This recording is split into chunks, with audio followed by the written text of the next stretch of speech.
Hey everyone, it's Wale Oladipo here. How to transform your self-confidence. Restoring, restoring your lost self-confidence. I don't know about you. For our life to be fulfilled, for you to be able to say that you've tried your best and you've achieved your destiny, you've got to be able to have a reasonable amount of self-confidence. But what we do now is that what is lacking the most in the world today is a sense of self that believes that he or she is capable, is good enough.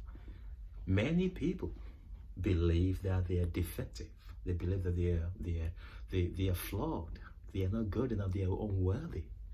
They have been dented. Because of that, they do not deserve the very best the world has got to offer. Now, we do know, based on studies in attachment, childhood attachment research, that most of our self-confidence ability has been eroded during the early age of our development, especially if you've been exposed to a particular parenting style that is adversarial towards self-expression, towards actually expressing your emotions. And also, if you have not been able to form a very strong bond with your primary caregivers, for some reason, for many reasons, maybe because you came from a polygamous home, or your parents or your caretakers, your primary caregivers were going through their own issues that did not allow them to be able to connect with you, to become emotionally attuned into you, so that the brain, the neurological machine for our emotional regulation, could develop and blossom. Now, if you have been exposed to like an over-controlling parenting style, or even a narcissistic parenting style growing up, where you basically become the sounding board for the expression of the other person, so they're not allowing you to express your views. You can't even make mistakes. People like that will grow up as though they've been defective and flawed, but no human is defective or flawed. It is the way we were programmed, according to John Bowlby. But John Bowlby was one of the biggest brains with regards to attachment classification, and he said something very fascinating. He said that children have no capability to regulate their internal operating system. They depend on the external environment, especially the primary caregiver, to program what they called their internal working model, from which they'll begin to self-express throughout their life. So if your internal working model has been programmed in a negative way, maybe it's programmed for anxiety, for emotional repression, because you're not allowed to talk, you're not allowed to even express anything, you will grow up as though you've been defective, as though you are not good enough, even though you know that you're capable of you're capable of more, but you somehow can't express those things because there's this huge inner critic attack that you get all the time that kind of destroys your ability for composure, for confidence, for self-expression. Now, if that has happened to you, there's hope. You could reconnect back to your little you that's been treated negatively. It doesn't matter whether it's emotional abuse, or the sexual abuse, or just a physical abuse, or whatever it is that's happened in the past. The first key is recognition, is the acceptance that something has happened in the past that has shaped my brain and controlled my biochemistry the way I am right now. But this is not me. This is not me. This happened as a result of an oppressive, emotional situation that I went through. And I would like you to write down some affirmations that you want to be focusing on. First of all, you have to start with I, who I am. I am confident, for instance. I'm confident. I'm confident with people. I'm confident in my area of expertise. I'm confident with regards to my relationship with other people. I'm confident to transform my intangible goals, intangible passions and expertise into tangibility that the world will use, the world we interact with, and they will be transformed by. You write things down as though the wishes have been fulfilled. Write things down as though your wishes have been fulfilled. Eliminate something like I wish or I'm going to. Write your affirmation down. Now, after you've done your I am confident, I'm in control of my emotions. I am good enough to achieve what life can offer me. After you've done all your all your I ams, now you want to do your I refuse. Now this is very powerful. Pay attention to the negative emotions that you feel, and you want to make sure that you incorporate all those negative emotions into the I refuse part of your write-up. I refuse to be shamed by my past. I refuse to shame myself. I refuse to beat myself up because of the negative perfectionistic personality that has been ingrained onto me because of a particular situation. If you know that situation in the past, mention it. Go ahead and write your I refuse list. And after that, you want to be reading that to your own mind every day. Every day. The first 21 days are critical because the brain readjusts your neurological pathways within 21 to 30 days. After that, then you can continue. Just keep going. Constant affirmation and constant expression of your feelings as you affirm those affirmations will start to reprogram the subconscious and start to make the brain to readjust its internal operating system. Other thing I want to suggest is that you've got to feel the emotions. Many of us who've been traumatized in the past will repress their emotions. An emotion that is suppressed is a truncated energy, because emotion is energy.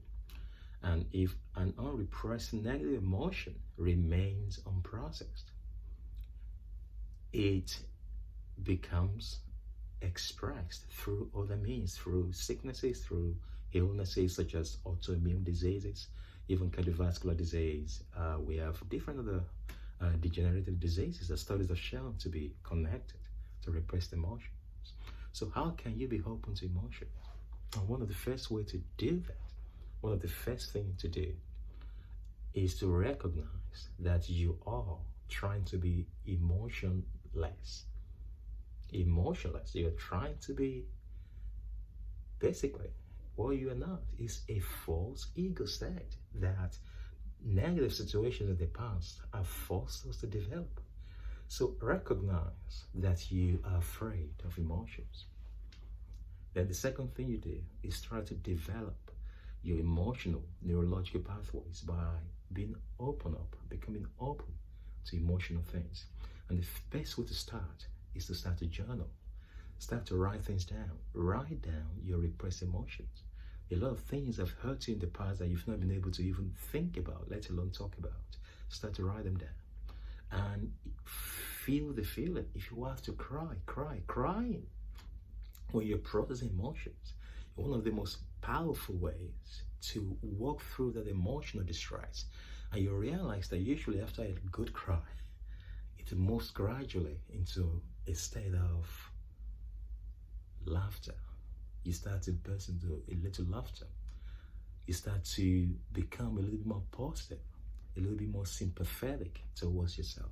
Self-compassion is what is lost when we've been ingrained with toxic shame and toxic anxiety as a result of the way we were treated in the past. If you start to do that, you start to see an elevated state of energy within you. And self-compassion will come naturally. Self-compassion will come naturally. And the third thing I'd like you to do is that thing I've just mentioned, self-compassion. Imagine a little you that went through those things that you went through in the past. It could be maybe you've been shamed in primary school, or you've been, your body, has been compromised sexually, so that is now giving you a lot of problems now with regards to relationships. You struggle to forge, to form a very healthy relationship, or maybe it's the emotions that have been compromised, that you've detached, you've kind of split off. You have a sense of self-split, a sense of self-rupturing that no longer connects with anything that has to do with emotions. Or it could just be your cognitive functions that have been compromised because they've spoken to you several times that you're stupid, you are not good, you are not wanted. They make you feel as if they've made you feel as if you are a second class citizen. Now it is time to remother or refather yourself through your own powerful affirmation, through self-compassion. Speak to yourself every day. Imagine the little you and say, I'm here for you. You are a good person. Even though you've been made to feel bad, you are good. And I'm always going to be there for you. It is okay to make mistakes. There's no such thing as perfection. You are good enough. You are good enough. You don't have to seek perfectionism. You don't have to please anybody, try to please anybody. Just understand that I'm here to help you. Whatever you need, I'm here to help you. I will never shame you. I will never use guilt to motivate your behavior. I will never walk away from you. I'm here with you in my heart. And together, we are moving towards a state of self-expression.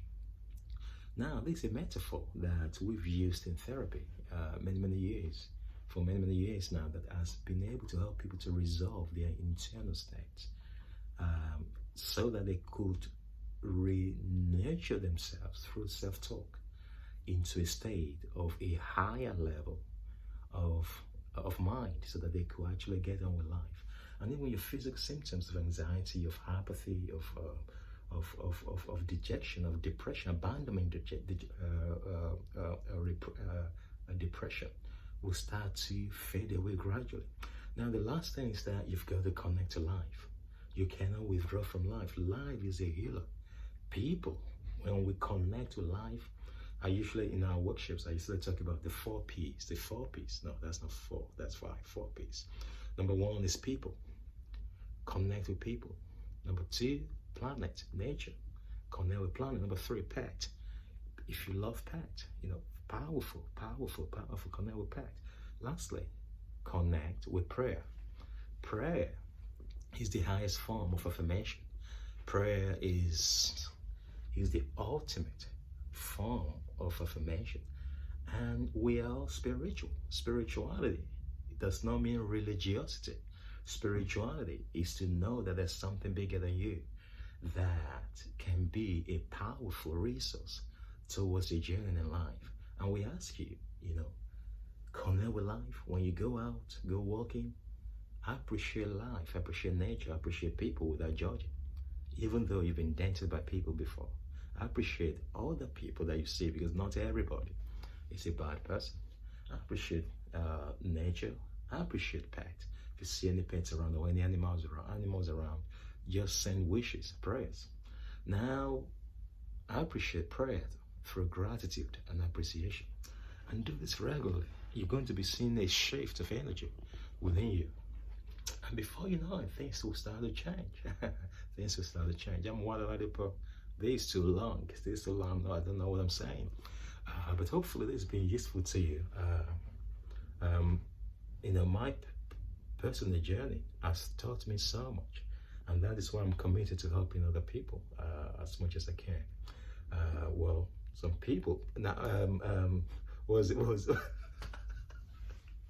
Chris, if you're watching, I wanted to show you my environment in the middle of this talk, but I decided to not to because I realized what you said when you came to my house last time. That, come on, just get on with this talk while I don't show me an environment. I'm going to show you this one because I've finished my talk. Now, at sea. I'm at sea, just moving from Belfast. We just finished our Belfast conferences.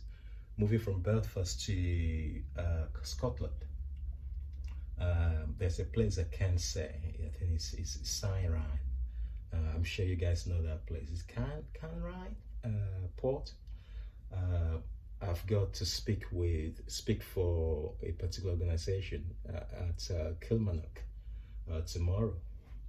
So you can see where I am.